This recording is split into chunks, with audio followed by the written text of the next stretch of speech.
Au nom du Père et du Fils et du Saint-Esprit, Amen.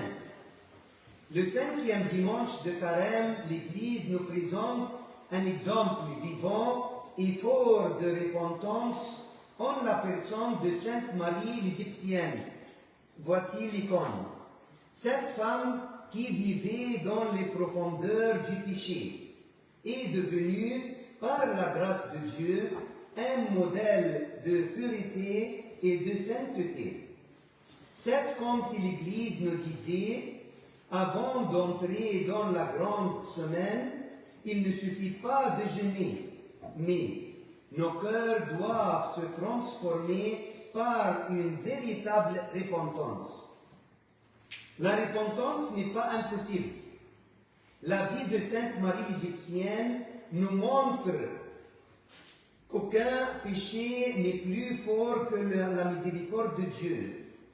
Lorsqu'elle a tenté d'entrer dans l'église à Jérusalem et qu'elle n'y est pas parvenue, elle a compris que quelque chose en elle devait changer.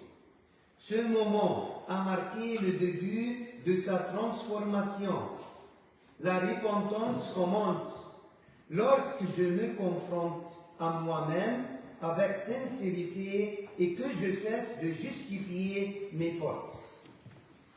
La repentance est une décision et un combat. Marie ne s'est pas contentée d'un repentir émotionnel, mais elle est entrée dans le désert et a vécu de longues années dans un combat spirituel. La repentance véritable n'est pas un mot que l'on prononce, mais un chemin que l'on parcourt. Je romps avec le péché, je reviens vers Dieu par la prière, j'accepte la souffrance comme un chemin de purification. Et l'évangile d'aujourd'hui définit le véritable critère de la repentance.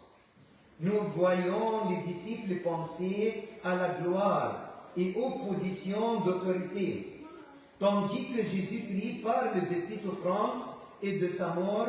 Il leur dit, si quelqu'un veut être le premier, qu'il soit le dernier de tout et le serviteur de tous. C'est là que réside la différence.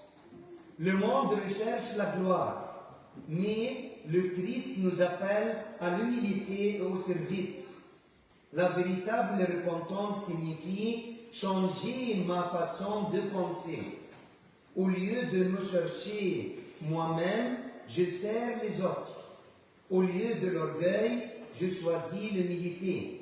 Au lieu de la domination, j'apprends le don soi-même, le don de soi. Amen.